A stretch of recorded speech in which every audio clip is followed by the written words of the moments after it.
Is June 18th, 2023, and our sermon title is Father's Day. Fathers are in the image of God. How do we see that? And I'm Reverend Walter Frank, pastor of Heavenly Parents, Holy Community of San Diego, part of Family Federation for World Peace and Unification. And Father's Day and World Peace, you'll see all are one big picture, actually. So today we're celebrating Father's Day. Here's a card my kids gave me one time when they were little. The greatest gift I ever had came from God. I call him Dad. You ever get one of those cards? I got a couple of them. And we're going to talk about the origin and purpose of fathers. So this is one of the first pictures we ever show in the Divine Principle. And this particular picture is one of the original pictures from Younghoe Kim's a Divine Principle Explanation Study Course. So I like it because this is the first ones we ever drew, right? Now we have colored pictures that come and go and flip. Genesis 1:27. So God created man in his own image. In the image of God he created he them, male and female he created them. We call this the four-position foundation, and we believe this is essential for life on earth. This is how God created humans to be originally. And so us, who have this experience of the blessing in families, our blessing of family comes from Abraham through Isaac and Jacob and all the patriarchs, which means the fathers, and it comes in an unbroken line from Abraham, Isaac, to the Jews, to the King David, to Jesus. From Jesus, his title was Eternal Father. Jesus explained God is to our true Father, to all the Christians who eventually witnessed to Reverend Mrs. Moon, and they have explained to us that God is actually our true parent. And it's just simply this explanation over again in the 21st century. And I think that's important. Because what's the target? We always talk about sin. What does sin mean? The word sin means missing the target. Sin means missing the target. So this explanation helps us to understand what is the target and to be able to hit that target. And what's the target? Is to become true parents ourselves and have families and have a laughing Heavenly Father in your midst. Does that make sense? It will in a minute. So we say that God created Adam and Eve, male and female, he created them, and they're a complementary pair, like your right hand and your left hand. You don't want to have two right hands, right? You want to have a right hand and a left foot. You don't want to have two left feet, right? They always say you're a bad dancer. You have to have a right foot and a left foot, and they're complementary. That is, they work together. You don't have to have two. You have a set of teeth with a top and a bottom, right? If you just had tops, you wouldn't be able to eat anything. Anyhow, so the whole point is complementary. So we say, because there's so much confusion in the world today, we want to make a clear statement that biologically, fathers are not replaceable. You can't replace fathers. There isn't a replacement. The complementary nature of the sexes is in our genes. Mothers and fathers are not interchangeable. They both add distinct benefits to the development of our children. Courts and legislators can change legal definitions, but they cannot alter biology or psychology. And we're going to talk about that today. In the 1970s, Azim Sorani won the Nobel Prize in Physiology and Medicine in genetics. So he thought he'd do further experiments in genetics. He tried to create new life using two sets of genes from only a mother or a father. That is, he took 23 chromosomes from one mother and matched them to 23 chromosomes from another mother, right? He did cell therapy and tried to make a child out of two sets of chromosomes, both from women. Did you know that? No, you know why? Because it failed. It didn't work.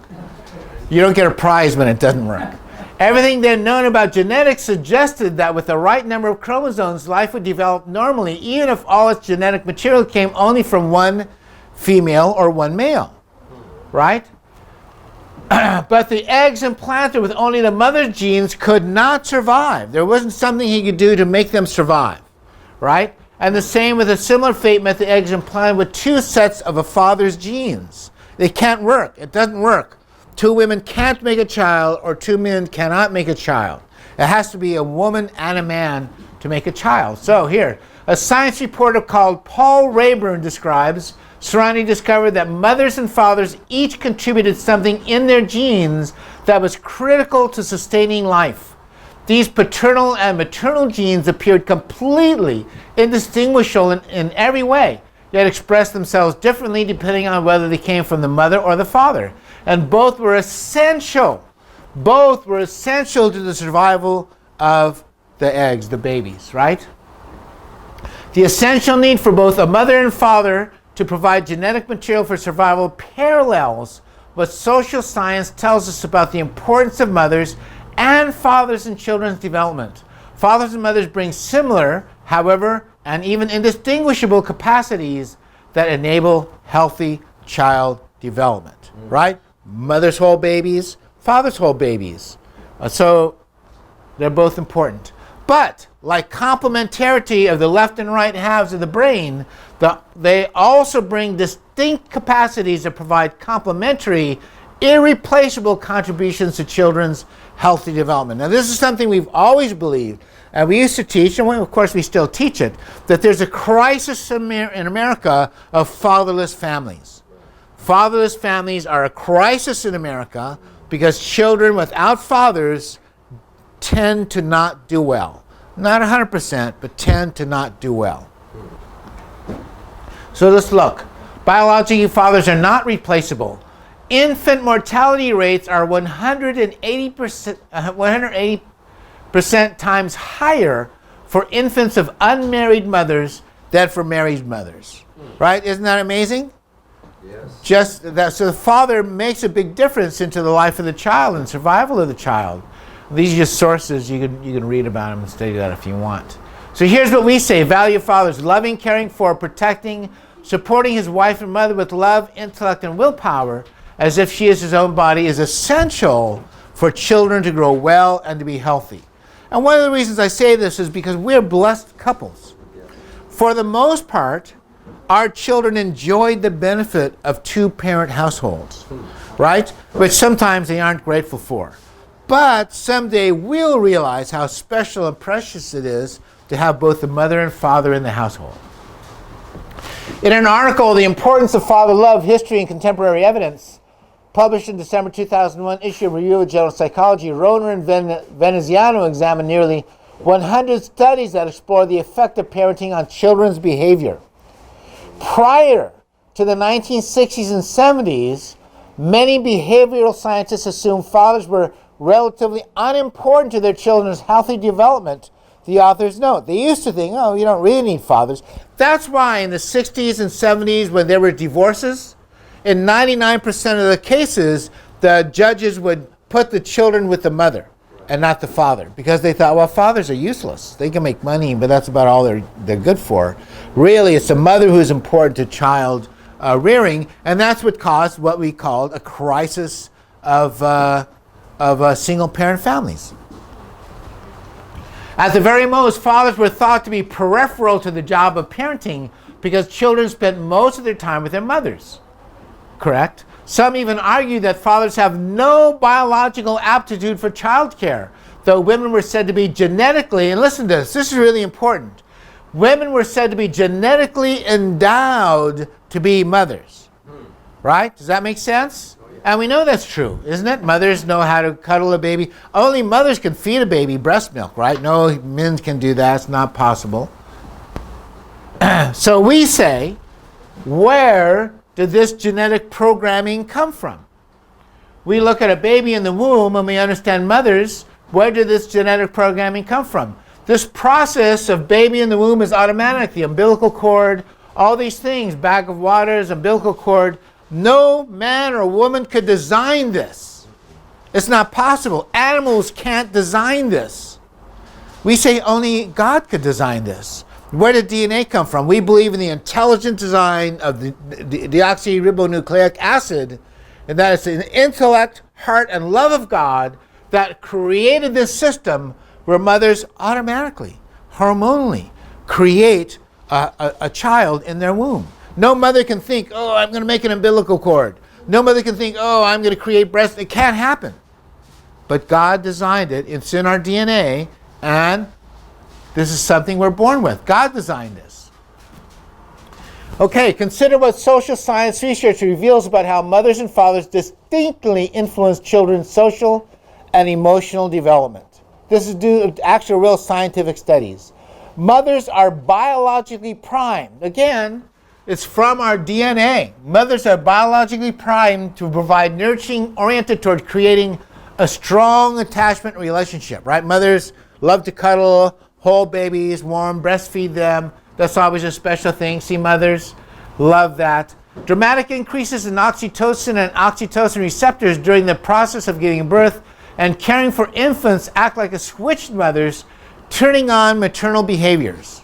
Right? We know that. One of the amazing things, because I'm a 90s man, then I was with my wife during every childbirth. Right? And if you've ever been with a woman in childbirth, you know, the real suffering chorus is the man, because he gets no anesthesia, right? Nobody cares about him. Anyway, all this suffering is going on and all the pain and pushing and whatnot. But as soon as the baby's born, my wife would always forget that. She would just want to hold the baby. And so they would give me the baby, and then I would give the baby to my wife like that. And then she would love that baby, and you know what? She would smile with baby Israel, or baby David, or baby Hannah, or baby Aliana, or baby Walter Lucas, right? Because these chemicals in her body turned on because God designed a switch that would make women be happy and want to breastfeed from the moment their babies are born, right?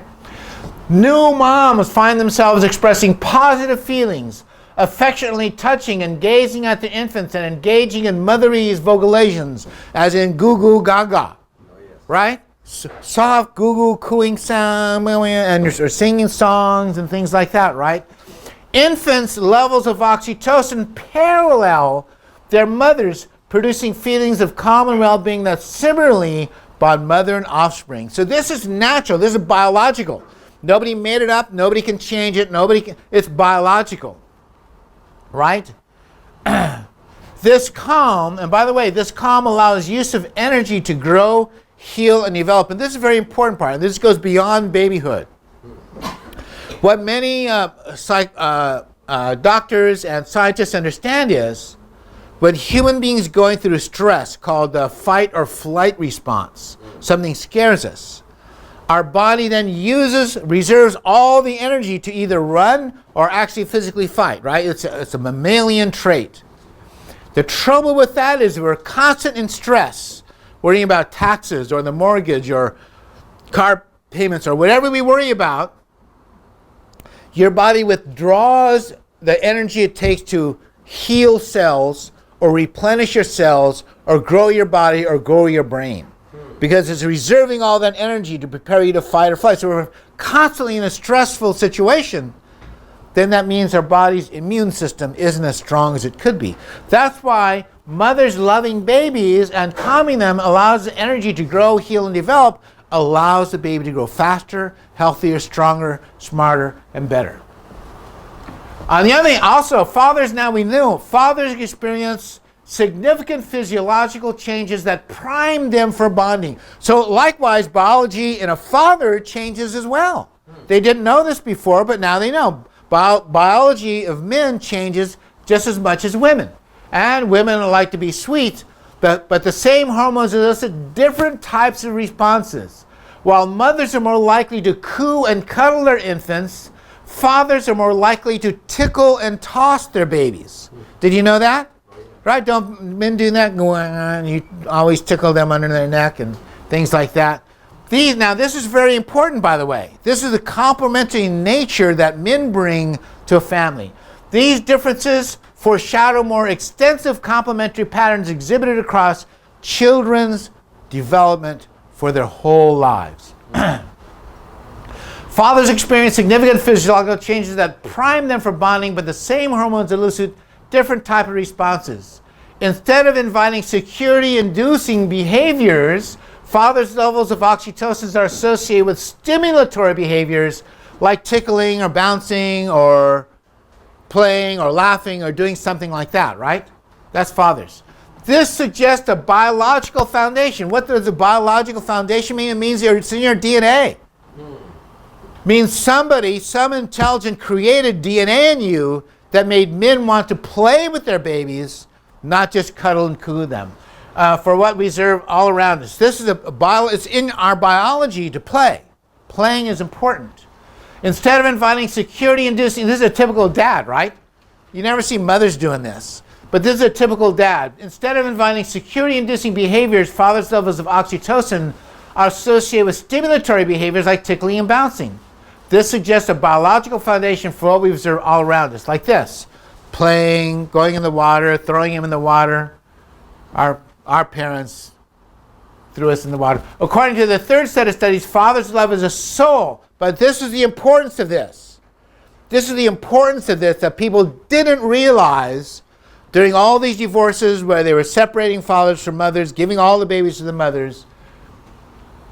According to the third set of studies, father love is a sole significant predictor of specific outcomes in the broad categories of personality and psychological adjustment problems. For example, conduct and delinquency problems are much less if there's a father in the household, right? And substance abuse, right? These things tend to be bigger problems in households where there's no father present. That's what we call the crisis of fatherless families, right?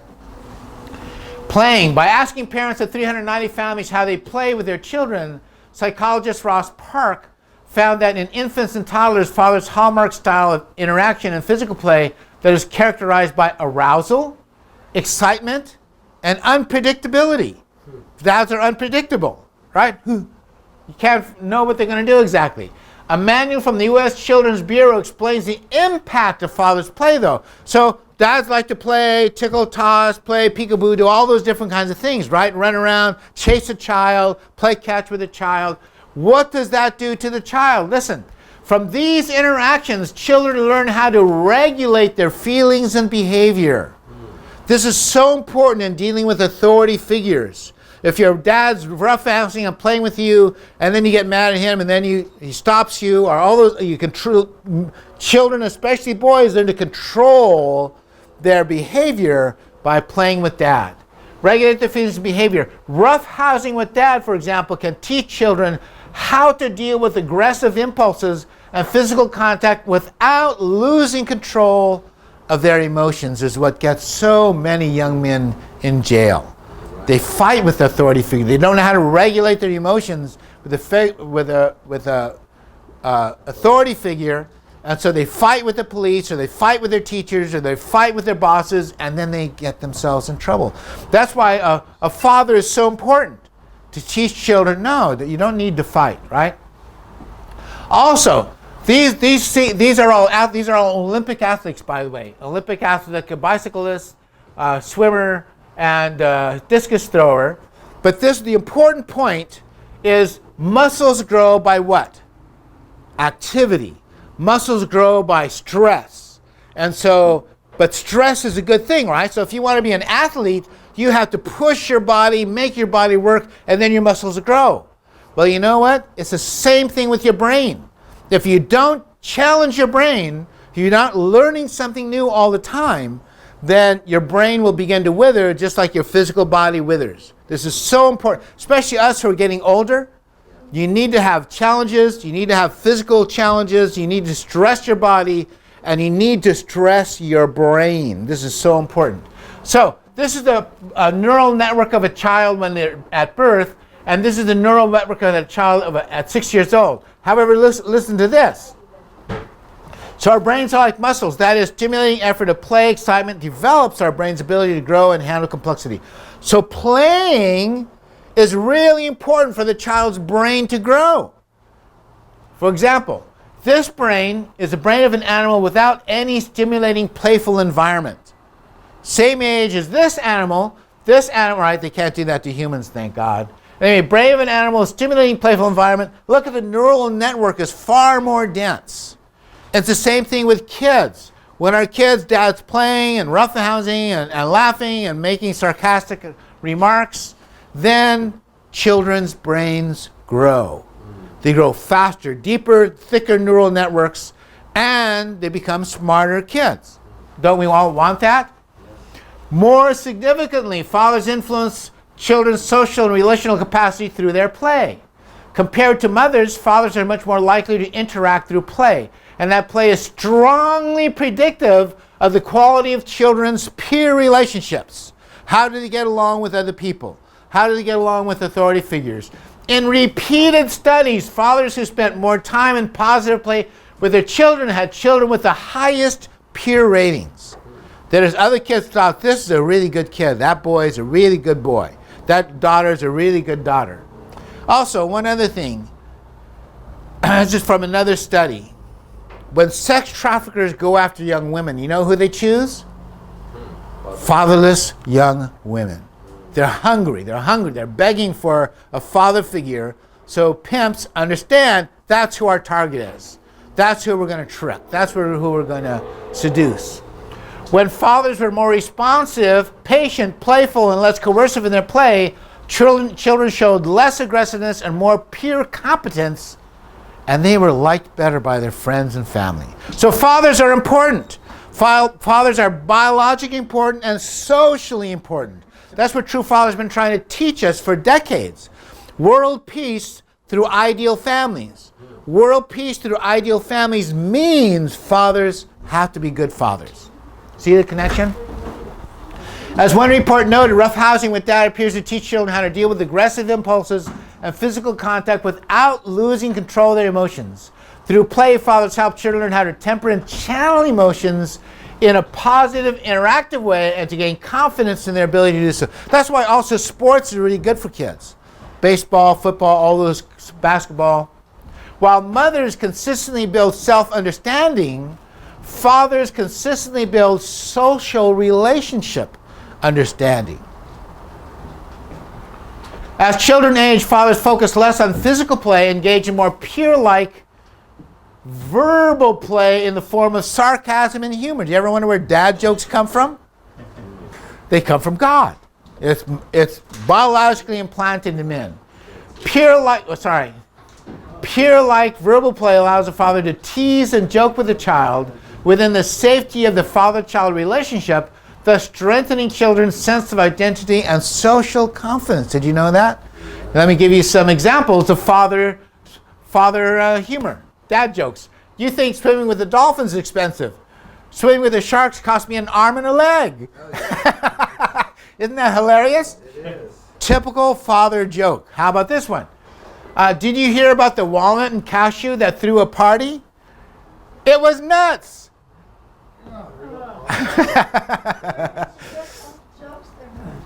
They're on the internet, but that's exactly the point. Dad humor is terrible, and usually draws groans. Is that true? Oh, yes. Is that true? How about this one? Let's try another one. Did you hear? Oh no! Did you hear about the kidnapping at school? No. What happened? I was all right. He woke up later in the afternoon. The kid was napping. Right? Yeah. It's okay. He woke up. See, this is typical father's humor, but don't discount it. It's biological, and dad humor is everywhere, by dads all over the place. How about this one? One more. How many times do you have to tickle an octopus to make it laugh? 8 times? No, not 8. Tentacles. Needs tentacles. Tentacles. See? Get it? Anyhow, let's keep going. Anyhow, so listen to this. Playing with dad is not wasting time. Amen. Playing with dad, playing goofy games, the sarcasm, the whatever it is not wasting time. It's important for your child's brain. Charles Francis Adams, a 19th century political figure and diplomat, kept a diary. One day he entered, went fishing with my son today, a day wasted. His child also kept a diary. His son, Brooke Adams, also kept a diary, which is still in existence. On the same day, Brooke Adams made this entry: went fishing with my father, the most wonderful day of my life. Isn't that amazing? Remember that, dads. The father thought he was wasting his time while fishing with his son, but his son saw it as an investment of time. Amen, right? Okay, this is the next part. As parents, we're responsible for much of our child's brain development. I know most of our kids are grown up, but this is for the grandparents in the room and for kids, people who are still younger, right? Our child and family therapist, Jennifer Kolari, explains how positive parenting stimulates the production of oxytocin in a child's brain and how that benefits the child and the parents. Again, if the child's in a stressful, fearful situation, mothers are abandoning them or fathers are abandoning them, then cortisone replaces oxytocin. And cortisone requires all the energy to be reserved for fight or flight responses, and so their brains don't grow well. We know that. That's science now. It's biological science. So she says this, child and family therapist Jennifer Kolari, high levels of oxytocin allow for more neuroplasticity and children learn faster. Children who are loved, hugged, played with by dad, they're going to be the smartest kids on the block. And by the way, they know that already, right? We know children with the best experience in early childhood have the best prospects for learning. They're going to be the smartest. And same. If we want our children, our second and third generation children to be the best, then they need to receive a lot of love. That's why grandparents are so special. That's why it's the third great kingship, right? Grandparents. Father calls this the most significant position is grandparents. Love our children. Think of the oxytocin as brain food and think of it as emotional nutrition. Oxytocin is a result of feeling loved and giving love. Both parties receive it and grow. That's why grandparents who spend a lot of time with grandchildren, their neuroplasticity also grows. Just the same with the kids. Results of recent scientific studies of effects of child relationships. Okay, this is sort of a synopsis. The children from birth are wired to respond and grow with love. That means it's in our DNA. Children receive with love. It was there before you were born. It was there before your parents were born. It was there from the origin of human beings. It's always been there because God is the origin of fatherhood and childhood. That our bodies are prepared biologically, our DNA is prepared to develop our brains by receiving love. It's created. That's why we say that we have the picture of God, husband and wife, parent, father and mother, child. That's why we say this is such an important diagram. It's so central to world peace. Think of loving a child as food for their brain and for their emotions. This is the latest we know from science. Mothers are pre-wired to cuddle and love. Fathers are pre-wired to toss and tickle. That makes sense? You're designed to be a good parent. From the beginning of time, you're designed to be a good parent. So we say, who or what invented that children grow by love and affection and play? Who invented that? Again, humans can't invent it. There had to be an agent in the universe we call the first cause. That first cause caused your body to create this desire to love, hug, tickle, feed your children. That first cause caused your body to prepare itself so there are hormonal commands that want fathers to play, to laugh, tickle, play, and tell bad jokes to their kids. Isn't that amazing? Can humans create this? No. We say this is a pattern of the universe, a pattern created by our Creator, our loving Father.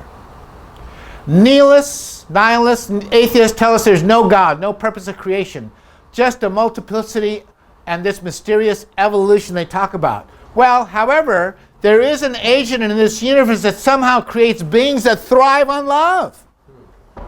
Well, how could that happen? How did evolution know about love? No, we say God is love, and love from your bodies, love that's put in your bodies, comes from our true heavenly parent, God. So, then we began, four-position foundation.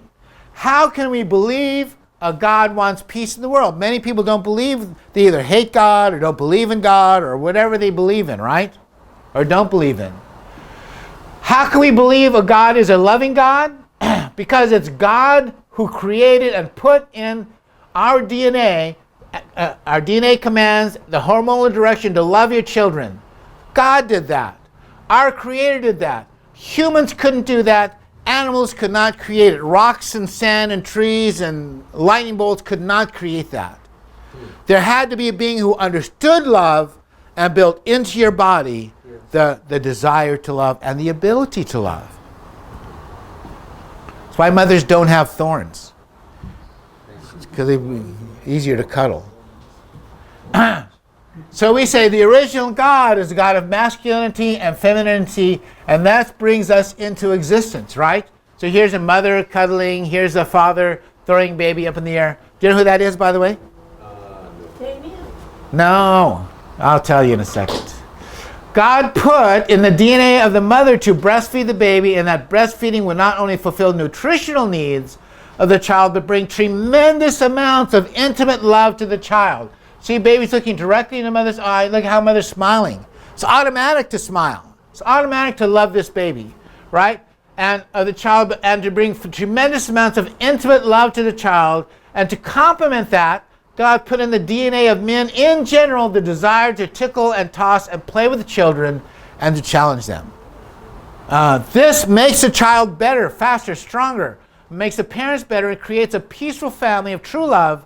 And peaceful families of true love create a peaceful tribe, peaceful society, peaceful nation, and peaceful world, right? That's Father's third peace messages. That's Walter Lucas III and Walter Frank IV. And see, it's natural. It's natural for him to play airplane with his baby. It's okay. Mothers, it's okay. To atheists, you are nothing. Right? They keep telling you that, right? They keep saying humans are nothing, a speck of dust in this giant universe. But to you, your children are not nothing. To you, your children are everything. They're worth the whole universe, right? You would trade your life, your property, all your things for the sake and love of your children. Isn't that true? Yes. Absolutely. And we say it's the same with God, the Creator, because we're made in the image of God. If we would give all our things to our children and all our love to our children, it's the same with God. That's where it comes from. God's the creator of this loving nature of human beings. To be a great father is natural, but it's not automatic. It's not automatic. And that's why we need to teach the divine principle. That's why True Father gives us lessons and peace messages and divine principles. It's natural, but it's not automatic. So let's read here. 1 Timothy, here's a trustworthy saying. Whoever aspires to be a bishop desires a noble task. Now the overseer is to be above reproach, faithful to his one wife. Right? You want to be a good father, you have to love your wife. Temperate, self-controlled, respectable, hospitable, able to teach. Right? We have to be able to teach our children. And not given to drunkenness. Knuckleheads, not given to drunkenness. Believe me, I learned that lesson from my family. Doesn't drink to excess, is kind to his family, a good citizen, contributes by being a good business owner, teacher, soldier, mechanic, a good counsel for his children. That's what we have to learn to do. That's what we're learning to do, and that's by loving our children what we're teaching our children to do. Right? Not violent, but gentle, not quarrelsome, not a lover of money. He wants to be able to give money, lots of money to his wife and kids all the time. Giving him money all the time. He must manage his own family well and see that his children obey him, and he must do so in a manner worthy of respect. Not just by beating the heck out of your kids until they obey you. That won't work. It doesn't create a loving child. If anyone does not know how to manage his own family, how can he take care of God's church? He must also have a good reputation with outsiders so that he will not fall into disgrace and into the devil's trap. Okay, so what do we say? Father's Day is about the man who chooses, or the man who chooses of his own free will to remain loyal to one wife. You have to choose that. It isn't automatic, right? And thank God for us. Haven't Father hounded us, taught us, done all kinds of things so we would remain loyal to one wife. Isn't that true? That's why our children have the benefit of two-parent families. That's why they have that benefit. Who chooses to abstain from drugs and alcohol, who chooses to be a good parent, who chooses gentleness, who chooses to sacrifice his life for the sake of his family. Father one time said, men are like candles. In order for a candle to give out light, it must burn itself down. It eventually burns down and withers into an old man, but having given everything to his wife and to his children. Isn't that amazing? This is an important part. If God is a God of play, then why don't we see a God of play? Right? If God put into men the deep desire to play with their children, where's the playful God? We have missed, due to the fall of man, the playful God. The God of our fathers who would be in the Garden of Eden to challenge and play, because the fall of man, we have had a father who had asked us to eat raw pine needles for breakfast. Anybody hear Dame Minims, our mother's biography this morning? She said God told her if you want to receive the Messiah, you have to eat raw food, and she would eat raw pine. What kind of God is that? Right? What kind of God is this? It's a God God's forced to be. But he isn't the God. The real God made puppies. The real God made kittens. The real God made mountains to climb and trees to climb and tree houses. He made all kinds of things. Do your grandkids or kids, don't they like to play with bugs? Who made the bugs? God made harmless bugs like beetles so kids could play with them, and roly-poly bugs. God made kittens and birds to see. We love to, my baby girl, we go outside in the morning to see birds. She loves them. Who made them? God made them, and God made children to love them. But not because kneels and records or ask us to sacrifice time with our families or sacrifice our lives. Not because God is cruel. That's what people don't understand. We have to sacrifice not because God is cruel or that God created a cruel universe, but because of the fall of man and God's effort to restore human beings to that place where God can be a playful God once again. That's what True Father said. What are we creating? 3-generation families where God would be invited in and God would come with us and God would be a laughing, playful God again. We've never seen that God. We haven't seen that God yet. But that's what we're trying to create. That's the target. That's the target we're all trying to reach in our lives of faith. Right? Our blessed families come from a 4,000-year line of blessings from God, from one generation from the next. From Abraham to Isaac to Jacob to all the patriarchs, all the fathers, to Jesus, from Jesus to all the saints, from Jesus explained God's our true Father, to all the saints, to Reverend Mrs. Moon, and explained that God is a true parent. And the target is to become true parents to our own families, ourselves. Amen? Amen. Amen. Thank you very much. That's our Father's Day sermon.